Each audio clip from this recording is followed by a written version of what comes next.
Nah, yang terakhir saya sampaikan halangan dan hikmahnya ya. Halangan sholat berjamaah yang pertama, hujan. Ketika hujan lebat dan tidak memungkinkan kita untuk ke masjid, kita untuk berjamaah, maka boleh sholat sendirian. Kemudian, yang kedua, angin topan atau udara yang sangat dingin.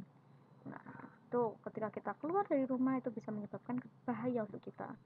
Yang ketiga, ketika makanan sudah terhidang dan perut terasa lapar. Jadi ketika makanan sudah baru terhidang, kemudian dan perutnya sangat lapar dan adzan berkumandang di masjid misalnya. Nah, maka kita lebih baik kita makan terlebih dahulu, ya. Jangan sampai kita perut sangat lapar, kita merelakan sholat berjamaah dalam keadaan perut sangat lapar sehingga dalam sholat nanti ingatnya makan.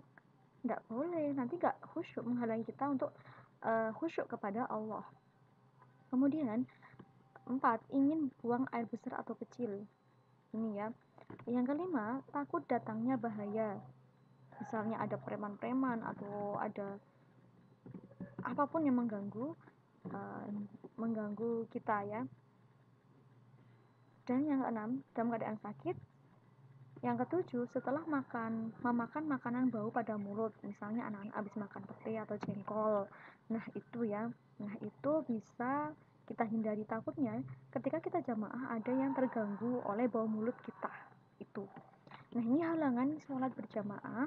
Kemudian yang terakhir itu ada hikmahnya. Sebentar. Nah, hikmahnya itu apa saja? Hikmahnya yang pertama, pentingnya taat dan patuh kepada pemimpin selama pemimpin itu benar. Dimanapun berada, baik dalam sholat maupun dalam misalnya di kelas, ketika pemimpin kita atau ketua kelas kita sama benar ya, maka kita harus mengikutinya, harus taat, patuh. Apalagi dalam sholat berjamaah ya. Kemudian kedua, apabila pemimpin salah, makmum berhak mengingatkan. Tadi dengan cara apa kalau makmumnya laki-laki? Ya, dengan mengucapkan subhanallah. Ketika makmum perempuan mengingatkan dengan cara tepuk tangan.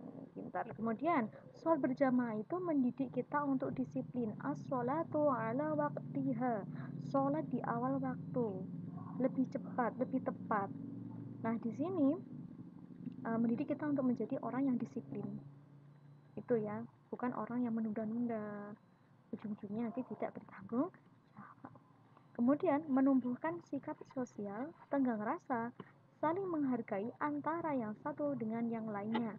Menumbuhkan sikap sosial, ketika kita berjamaah, kita bertemu dengan orang-orang, kita akan menyapa, kita akan bersalaman misalnya, karena ini sedang corona jadi tidak boleh ya. Nah, di situ menumbuhkan sikap sosial kita. Tenggang rasa, saling menghargai. Kemudian saling menghargai antara yang satu dengan yang lainnya. Yang terakhir, meningkatkan ukhuwah Islamiyah atau persaudaraan dalam naungan Islam, kekeluargaan sesama umat Islam. Itu hikmah sholat berjamaah yang pasti kita mendapatkan pahala 27 derajat dibandingkan munfarid. Munfarid hanya mendapatkan 1.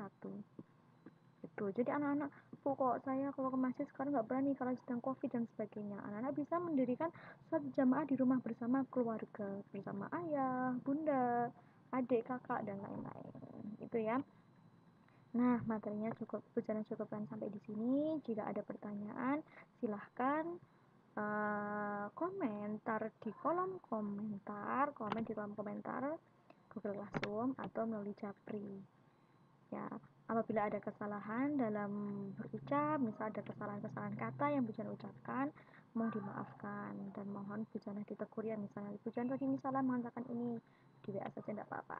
Oke, terima kasih. Nah, marilah kita akhiri pembelajaran pada hari ini dengan membaca hamdalah alhamdulillahirabbil alamin. Sekian dari Bu Jana. Wassalamualaikum warahmatullahi wabarakatuh.